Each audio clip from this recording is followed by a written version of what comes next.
ፊልሙ ሲጀምር ጂ የተባለች ከተመረቀች በኋላ በዩኒቨርሲቲ ቤተ መጻሕፍት ውስጥ መስራት የጀመረችን ልጅ እናያለን። ከሁለት ጓደኞቿ ጋር በመሆንም እዛው አካባቢ አንድ ትንሽ ካፌ ከፍተዋሉ። በቤተ መጻሕፍት ውስጥም ስራ ላይ ያለች የስራ ባልደረባዋ አዲሱን ፕሮፌሰር ፎቶ እያየችው፣ ይህ አዲሱ ፕሮፌሰር እኮ ፊቱ በጣም ያስፈራል፣ እንደዚህ ኮስታራ ሆኖ እንዲህ ተማሪዎችን ሊያስተምር ነው እያለች ትቀልድበትና ፕሮፌሰሩ እዛው ቅርብ ሆኖ ንግግራቸውን ሁሉ እየሰማ መሆኑን ሳያውቁ ጂ በድንገት ቀና ስትል ፕሮፌሰሩን አይታ ደንግጣ የጠጣችው ሲያመልጣት በመጽሐፉ ይከላከልና ይቅርታ ጠይቀዋለች። በኋላም በካፌ ውስጥ አንዲት ሰራተኛ ፍቅረኛዋ ስትጣላት ስቅስቅ ብላ ስታለቅስ የእጅ ጓደኛና የፍቅር ግንኙነት ኤክስፐርት የሆነችው ልጅ መታም አይዞሽ፣ ለመለያየት የወሰነው እሱ ከሆነ በፍጹም ሊጠበቅ የሚገባው ሰው አይደለም፣ ለሱ ብለሽ ማልቀስ የለብሽም። በዛው ሰዓትም ዶክተር የሆነችው ሁለተኛዋ ጓደኛቸው መታ ስለ ሰራተኛዋ ታሪክ ስትሰማም ምናልባት ያ ዩኒቨርሲቲ ፕሮፌሰራችን ቻንስ ሳይሆን አይቀርም፣ እሱ እኮ ሴት አሳዳጅ በመሆኑ ይታወቃል ብላ ግምቷን ትናገራለች። ጂ ወደ ቤት ስትመለስም እናቷ ምግብ እየሰራች ጂ ላይ አንድ ነገር አይታ ጥርሶችሽ እኮ የሆነ እንግዳ ነገር አላቸው፣ አሁኑን ወደ ጥርስ ሐኪም መሄድ አለብን ብላ በግድ ጎትታ ትወስዳታለች። ግን ሆስፒታሉ በር ላይ ሲደርሱም ጂን ያችን በካፌያቸው ስታለቅስ የነበረችውን ሰራተኛ ሆስፒታሉ ፊት ለፊት ቆማ ታያታለች። ፕሮፌሰር ቻንም የልጅቷን እቃዎችን እየመለሰላት ነበር። ጂና እናቷም ወደ ምርመራ ክፍል ሲገቡ የጥርስ ሐኪሙ የጂን ጥርሶችን ከመረመረ በኋላም እባክሽ እማዬ እንሂድ፣ ሌላ ጊዜ እንመልሳለን እያለች ብትለምናትም አይዞሽ ልጄ፣ ምንም የሚከብድ ነገር የለውም፣ እዚሁ ይደረግልሻል በማለት አጥብቃ ትይዛታለች። እንደ ድል ሆኖ ግን ሐኪሙ ዛሬ ጥርሱን መንቀል አልችልም፣ ለሌላ ቀን ቀጠሮ መያዝ አለባችሁ። ወደ ቤት ስትመለስም በድንገት አንዲት ሴት መንገድ ላይ ሆን ብላ ትወድቅና አንቺ ነሽ የገፋሽኝ፣ እግሬን ሰበርሽው እያለች የጂንን እግር ይዛ አለቅሽም፣ ክፈኝ። ጂ ለማምለጥ ብትሞክርም በድንገት ሴትየዋ ራሷን ስታወድቃም ጂ በድንጋጤ እባክሽ ይቅርታ፣ ንቂ፣ ምን ሆነሽ ነው እያለች ለመጀመሪያ እርዳታ ለመስጠት ብትሞክርም በትክክል ማድረግ ያቅታታል። በዛው ሰዓትም ፕሮፌሰር ቻን በድንገት ኪት መጣ ሳይባል መጥቶ ዞር በይ፣ በትክክል እያረግሽ አይደለም ብሎ ገፋ ያድርጋትና እርዳታ መስጠቱን ጀምሯል። አምቡላንስ መጥቶም ስትየዋን ሲወስዳት ቻን ወደ ጂ ዞር ብሎ ለመርዳት ያደረግሽው ሙከራ ጥሩ ቢሆንም ሰውን ለማንቃት የምታደርጊው ትክክለኛ ዘዴ መማር አለብሽ፣ ምክንያቱም አሁን ያደረግሽው ስህተት ነበረ። ወዲያው ስትየዋም ነቅታ ይቺ ልጅ ናት የመታችኝ፣ ቻንም አብረሽን መሄድ አለብሽ፣ ለድርጊትሽም ተጠያቂ መሆን አለብሽ ብሎ በግድ ወደ ሆስፒታሉ ይዘዋት ሄዳል። ሆስፒታል ሲደርሱም የጂ ጓደኛ የሆነችው ዶክተር መታ ሴትዮዋ ደህና ናቸው፣ እንዲያውም እዚህ ሆስፒታል ውስጥ የታወቀች ናት፣ ሁልጊዜም በውሸት አደጋ ደረሰብኝ በማለት ሌሎች ሰዎችን የሆስፒታል ክፍያውን እንዲከፍሉላት ታደርጋለች። ቻን ግን አሁንም ምንም ይሁን ምን ይቅርታ መጠየቅና ተጠያቂነትሽን መውጣት አለብሽ።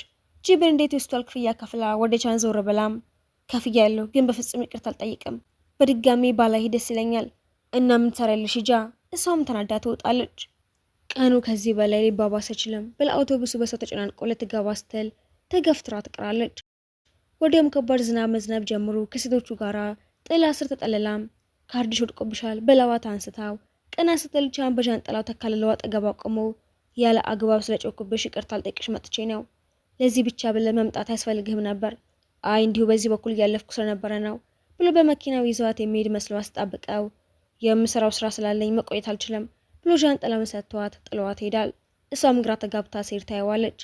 በነጋታውም ጥርሷን ለመነቀል ከእናቷ ጋር ወደ ሆስፒታል ስትሄድም ዋናው ሐኪም ባለመኖሩ ልምድ በሌለው ተለማማጅ ትታከማለች። ተለማማጁ ጥርሷ ሊነቅል ሲታገል አቅስሏትም ስህተት እንዳይሰራ ፈርቶ መምህር እባክህን እርዳኝ ብሎ ሲጣራ ቻን መጥቶ ቁስሏን ካከመ በኋላ ለተለማማጆቹ የማደንዘዣ መድኃኒቱን እየተቃወመችው ስለሆነ ነው እንደዚህ ሆነው ብሎ ምንም ሳይሰማት ጥርሷን በቀላሉ ይነቅላትና ሁሉም ሲወጡ ጂ ታስታውሰኛለህ፣ በአንተ ምክንያት እኮ ነው የሆስፒታል ቢል ከፍዬ ያለ 1 ሳንቲም የቀረሁት፣ ዝም በይ፣ ንግግር አታብዢ። ከዛ በኋላም ጓደኛዋ ትምህርት ቤት መግባት ስላልቻለች ጂ ተክታት እንድትገባ ትለምናታለች። ክፍል ውስጥም ገብታ ፕሮፌሰሩ ቻን መሆኑን ስታውቅም ትደነግጣለች። ስም ሲጠራም እንዳያውቃት ድምጿን ቀይራ አለሁ ብትልም እሱ ግን ወዲያውኑ ይለያታል። በክፍል ውስጥ ኮፍያ ማድረግ የተከለከለ ነው፣ አውልቂው ሲል በጭንቀት ተሞልታ በኋላኛው በር ልታመልጥ ስትሞክር ወደ ቦታሽ ተመለሽ፣ የገባ ሰው ቀድሞ አይወጣም ብሎ ያስቆማታል። ትምህርት ሲያልቀን በእንዴት ወደ ሰው ቀርባ እዚህ እንዳማልማር ያውክ ለምን እንደወጣ አልፈቀድክልኝም? ጓደኛሽ እርዳታ ከጠየቀችሽ በቀላሉ ለማምለጥ ሳትሞክሪ ስራውን እስከ መጨረሻው ማጠናቀቅ አለብሽ። እሱም ወደ ቤተ መጻሕፍቱ ሲመጣ የጂ ስራ ባልደረባ ውበቱን አድንቃ ወዲያውኑ ስልኳን አውጥታ ፎቶ ማንሳት ስትጀምር ጂ በሹክሹክታም በቃ ሸቁሚ ያይናል እኮ ብላ ብትመክራትም ጓደኛዋ ግን ስልኩን ጠረጴዛው ላይ ትታው የሆነ ነገር ፍለጋ ትሄዳለች። በዛው ሰዓትም እሱ ቀረብ ብሎ ሊያገኘው ያልቻለውን መጽሐፍ እንድታሳየው ስጠይቃትም እሱን ለመርዳት የጓደኛዋን ስልክ ስታነሳው ስልኩ ላይ የእሱ ፎቶ ነበረ።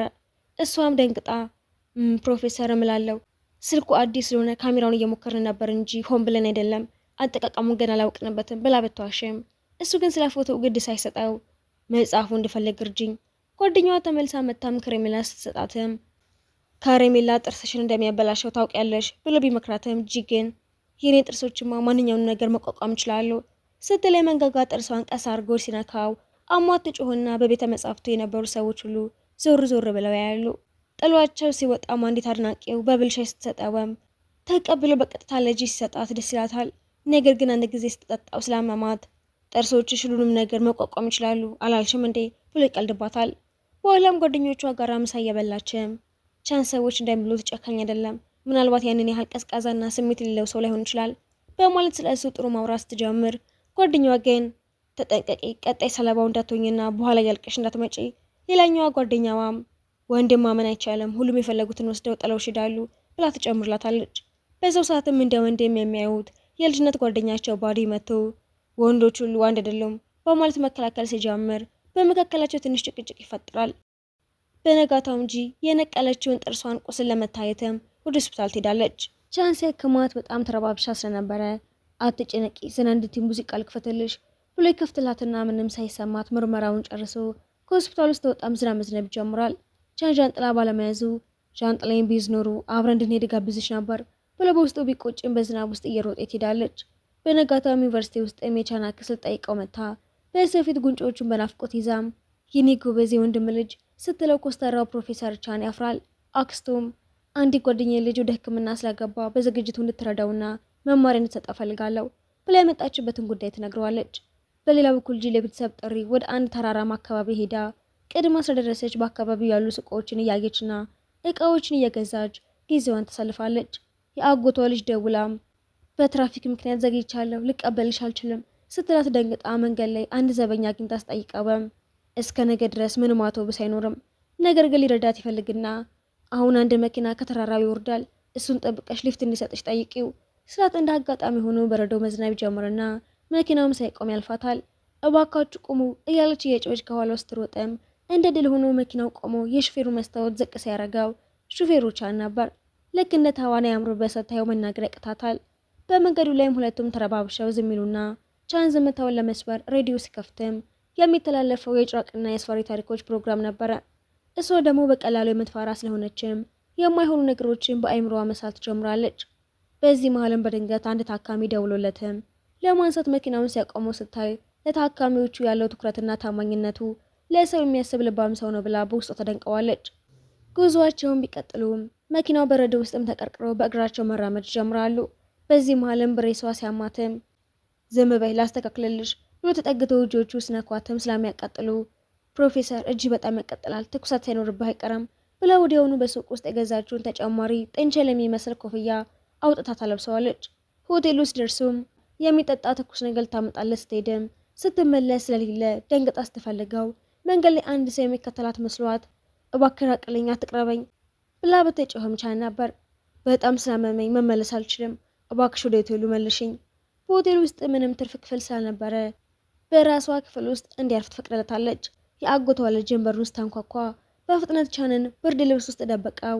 የአጎቷ ልጅ ወደ ክፍል ውስጥ ገባ በአልጋው ዙሪያ ስትዘዋወርና ብርድ ልብሱ ልትገልጠው ስትል እባክሽ በጣም ደክሞኛል መተኛ ትፈልጋለሁ ብላት ልጅቷ ትወጣለች። ወደ ቻን ዞር ስትልም ተዘርሮ ያለምንም እንቅስቃሴ ተኝቶ ምን ሆንክ ቻን ነቃ እንጂ ብላ ብትጠራው ምንም መልስ ሰጣት። ደንግጣ ልቦ የቆመ መስሏትም መርዳት ትጀምራለች። በድንገት ግን ከት ብሎ መሳቅ ሲጀምርም እንዴት እንደዚህ ታስፈራራኛለህ አንተ ክፉ ሰው ነህ። በነጋታው ጠዋት ስትነቃ ግን አሁንም አይኖቿን ከሱ ላይ መንቀል አልቻለችም ነበር። ቁርስ ልትበላ ስትወጣም ቻን ጋር አብረው እንዲበሉ ከሁሉም ነገር ሁለት ድርሻ መውሰዷን ስትጀምር የአጎቷ ልጅ ግን ይሄ ሁሉ ምግብ ለማን ነው? በጠዋቱ ብቻሽን ይሄንን ሁሉ አትበይም መቼም ብላ ስጠይቃትም እንዳልሰማቻት በመምሰል ወደ ክፍሏ ስትሄድም ልጅቷ በጥርጣሬ የተከተለቻት ክፍሉ በር ላይ ስትደርስም ልጅቷ እውነቱን ተናገሪ፣ ትናንትና ሰው ደብቀሽ ነበር አይደለ?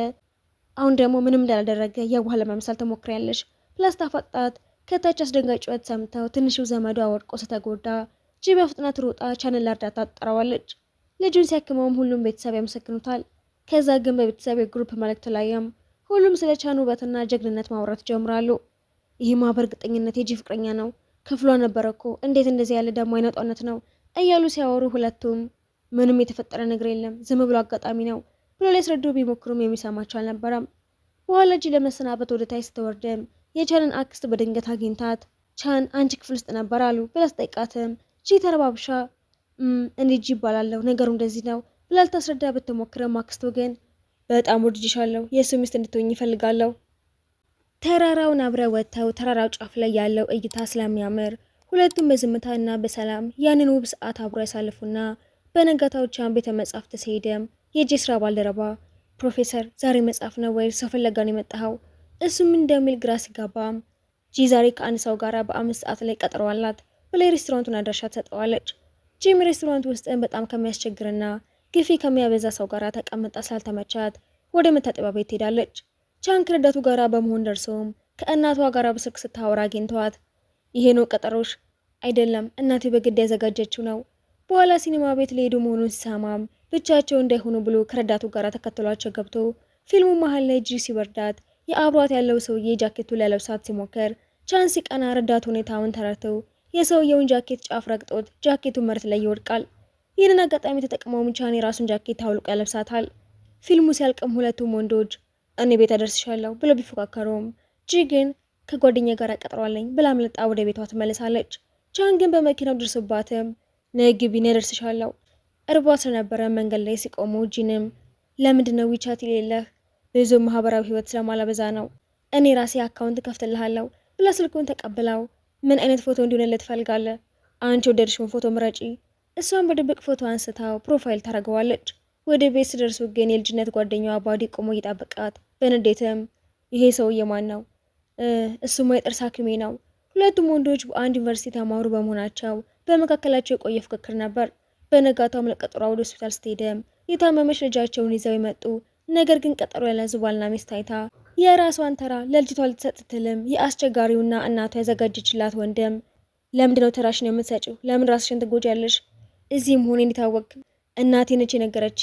ችላ ብላው ልጅቷን ወደ ፕሮፌሰር ቻን ቢሮ ስትወስዳትም ሰውየው ይሄ ቻን የሚሉት ሰውዬ ግን አልተመቸኝም፣ ፕሮፌሰሩን ሳታውቀው ስለሱ መጥፎ ነገር አታውራ ስትለው በቅናት ተገፋፍቶ ወደ ነርሷ ሄድና ይህች ልጅ ከፕሮፌሰር ቻን ጋራ ምን አይነት ግንኙነት ነው ያላቸው ስላት ነርሷም ግራ ተጋብታ እሷማ የጥርስ ታካሚውና እጮኛው ነች እኮ ተናዶ ለእናቱ ይደውልና ሌላ እጮኛ ፈልግልኝ ይቺማ የሰው ናት እኮ ብሎ እየጮኸ ጥሏቸው ይሄዳል። በኋላም በክሊኒክ ውስጥ ምግብ እየበሉ ያለ ጂ ቤተሰቦች ያንን ህፃን ሳዳንክላቸው ለምሳ ጋብዘውሃል፣ መሄድ ካልፈለክ ግን የሆነ ሰበብ ፈጥራለሁ፣ አንቺ አብረሽኝ እስከሆንሽ ድረስ መሄድ እፈልጋለሁ። ከቤተሰቦቿ ጋር ጊዜ ማሳለፍ ምንም ችግር እንደሌለበት ተናግሮም አግኝቷቸው ሲወጣ ወደ ቤቱ ልታደርሰው መኪና መንዳት ትችያለሽ? አይ ፕሮፌሰር ግን አልተማርኩም ብላ የቀለዴ ትመልሰታለች። በነጋታውም ለአዲሱ ዓመት በዓል ነፃ እንደሆነ በውቻ ጠይቀው ለመገናኘት ተስማሙና በአዲስ ዓመት በዓል ቀን ፎቶ ሲነሱ የሰው ጓደኛና የቻን ረዳት በድንገት አግኝተዋቸው አራቱም ወደ መጫወቻ ሄደው አሻንጉሊቶችን ለማሸነፍ እየሞከሩ ወንዶቹ ማሸነፍ ሲያቅታቸው ጂና ጓደኛዋ ግን እናንተ ዞር በሉ እኛ እናሳያቸዋለን ብሎ በመጀመሪያ ሙከራ ያሸንፋሉ። ጂን ወደ ቤቷ ስትመለስ እናቷ ከፕሮፌሰር ቻን ጋር መሆኗን ብታይ ምንም ሳትላት በእንዴት ወደ ላይኛው ክፍል ትሄዳለች። ጂ ክፍል ውስጥም ስትገባ እናቷ በንዴትም ያንን የመረጥኩልሽ ለምን ታውሽው? ለሁለታችሁም የወደፊት ህይወት ሲባል ይህንን ትዳር መቀበል አለብሽ። ያ ሰውዬ ባለጌ ነው። ለራስሽ ወደፊት ዋስትና ስትይ እኔን መጠቀሚያ ልታደርጊ ነው የምትፈልጊው ብላ ስትከራከር እናቷ በንዴት በጥፊ መታት ጥላት ትወጣለች።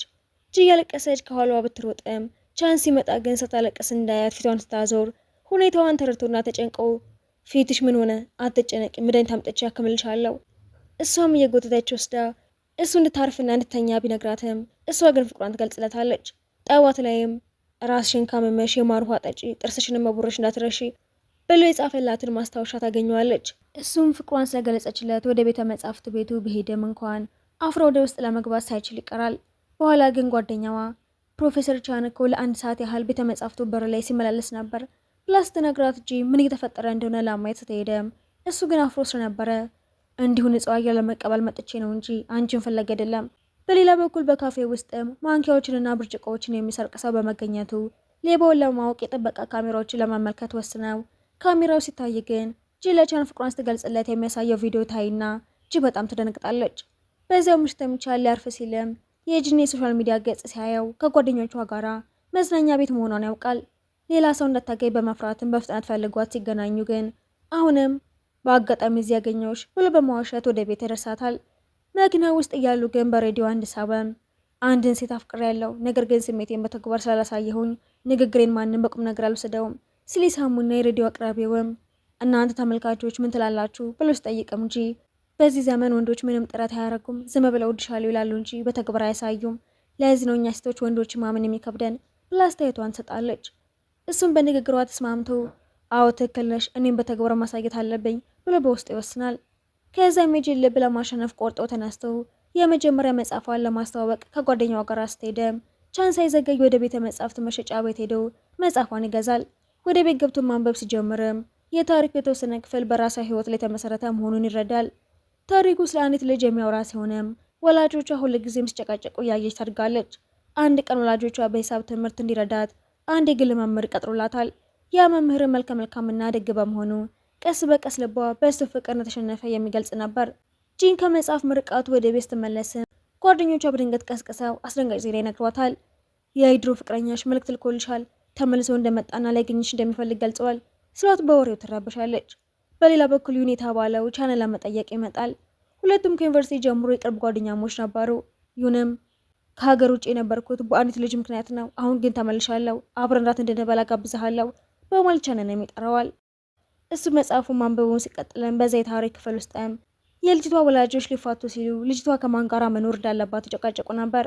ያ መምህርም እናንተ ራስ ወዳዶች ናችሁ፣ ስለ እሷ ምንም አታስቡም ብሎ ይቆጣቸውና የልጅቷን እጅ ይዞ ይወጣል። ልጅቷን በፍርሃት ስትንቀጠቀጥም ባየ ጊዜ ደህንነት እስኪሰማሽ ድረስ የልብሴን ጫፍ ይዘሽ መከተል ትችያለሽ። ጂያንን መምህር ከብዙ ዓመታት በኋላ ልታየው ስለሆነ ተጨንቃ ነበር።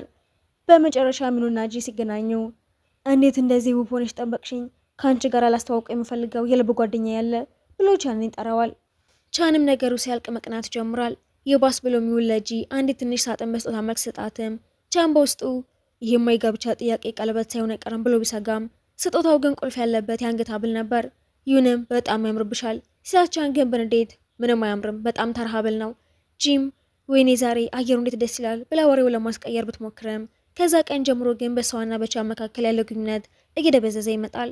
ከቀናት በኋላም ጓደኛሞች በሙሉ በረዶው ላይ ለመሽራተት ሄደው ምሽት ላይ በጨዋታ መሀል ይሁንም በዚህ ግሩፕ ውስጥ የማፈቅራት ሴት አለች፣ ወዲያም ቻንም እኔም የማፈቅራት ሴት አለች ብሎ ሲናገር ሁሉም ደንግጠው እርስ በርስ ይተያያሉ። እሷም ወደ ክፍሏ ስትመለስ የቻን ክፍል በር ተከፍቶ አይታ ገብታ ስታየው ተኝቷል። እንዳይበርደው ብርድ ልብስ ታለብሰውና መብራቱ ልታጠፋ ስትጠጋም ፍቅሩን ይገልጽላትና ደንግጣ ወደ ውጭ ትወጣለች። በነጋታውም ቁርስ ላይ ሁለቱም አይን ላይን መታየት ያቅታቸዋል። ወደ ቤት ሲመለሱም ጎን ለጎን ተቀምጠው አንዲትም ቃል ሳይተነፈሱ በኋላ ግን ዩን ጂን ወደ እናቷ ቤት ወስዷትም ከእናቷ ጋር የነበራትን ቅሬታ በንግግር ይፈቱታል። የአዲስ ዓመት በዓልን ከዩን ቤተሰቦች ጋር ሲያከብሩም ለብቻዋ አግኝቷትም ለቻን ያለሽን ስሜት ከአይኖችሽ ያስታውቃል፣ እኔን ደግሞ እንደ ጓደኛ ብቻ እንደምታኝም አውቃለሁ፣ ለደስታዬ ስለ እኔም ስሜትሽን አከብራለሁ። በዛው ሰዓትም ቻን ደውሎላት መልካም አዲስ ዓመት፣ ግን አንድ ነገር ንገሪኝ፣ ልብሽ ያለው ከእኔ ጋር ነው ወይስ ከሌላ ሰው ጋር ነው ብሎ ሲያፈጥጣት በድንጋጤ ዝም ስትል ዝምታዋን እንደ ውድቅ መደረግ ቆጥሮትም አይኑ በእንባ እየተሞላ ስልኩን ይዘጋዋል። በነጋታውም ሆስፒታል ስትሄድም ቻን በፈቃደኝነት ወደ አፍሪካ ሊሄድ እንደተመረጠ ሰምታ ወደ ቢሮ ገብታም እውነት ነው ወደ አፍሪካ ልትሄድ ነው እባክህ አትሂድ ብላ ብትለምነውም እሱ ግን ለመሄድ ወስኖ ስለነበር ምናልባት እሱ አይወደኝም እየሸሸኝ ያለው ስለወደደኝ ነው ብላ አስባ በሀዘን ተሰብራ በብስክሌቷ እየሄደች ስለ ሁሉም ነገር ታስባለች። በሀሳብ ተውጣ ስለነበረን በድንገት አደጋ ደርሶባት ራሷን ስታ በአቅራቢያው የነበሩ ሰዎች የቻንን ስልክ አግኝተው ሲደውሉ በድንጋጤ ወደ ሆስፒታል ይዘዋት ሄዳል። ቁስሏ ስፌት ስለሚያስፈልገው እጅ በድንጋጤ ልትነካው ስትልም እባክሽ አትንኪው ኢንፌክሽን እንዳይዝሽ በሂደቱ ሁሉ እንዳትፈራ እጇን አጥብቀው ይዞ አይዞሽ እኔ አጠገብሽ ነኝ በማለት ያበረታታታል። በነጋታውም ጠዋት ውሃ ለመጠጣት ከክፍሏ ስትወጣም ቻን ሳሎን ተቀምጦ ስታየው ሸሚዝ ስለለበሰች ደንግጣ ወደ ክፍሏ ትሮጣለች። ቆይታ ስትወጣም ቻን ምግብ እያዘጋጀ ምንም እንዳልተፈጠረ ለመምሰል ብትሞክረም ቻን ግን ምንም መደበቅ ያስፈልግሽም።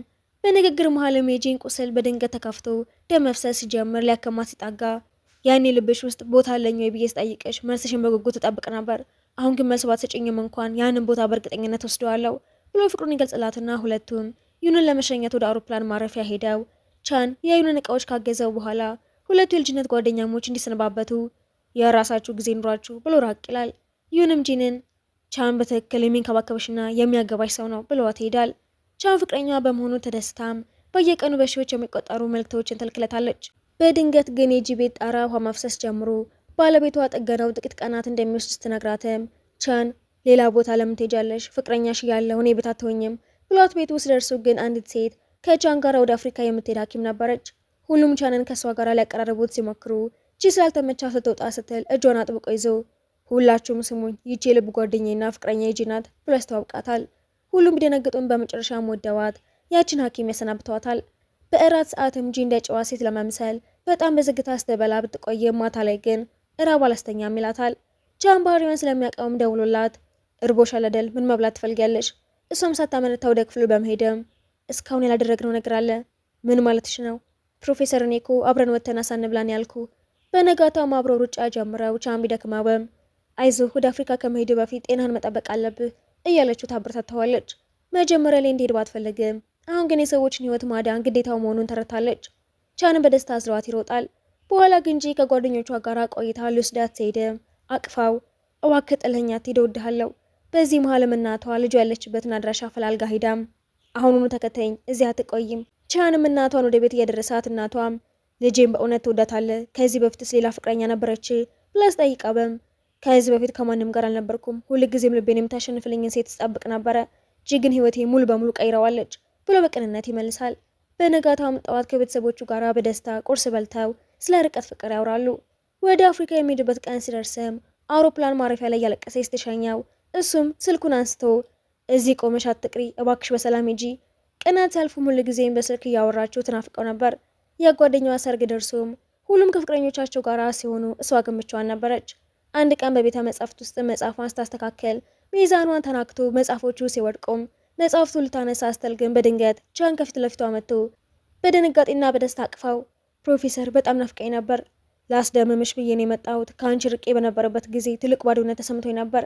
መጽሐፍ ስትዋትም ስትከፍተው ቀለበት ታገኝና ካገኘውሽ ጀምሮ ህይወቴ ተቀይሯል፣ ታገብኛለሽ ብሎ ቀለበቱን ያደርግላትና በደስታ ስትስማማ ፊልሙ ይጠናቀቃል።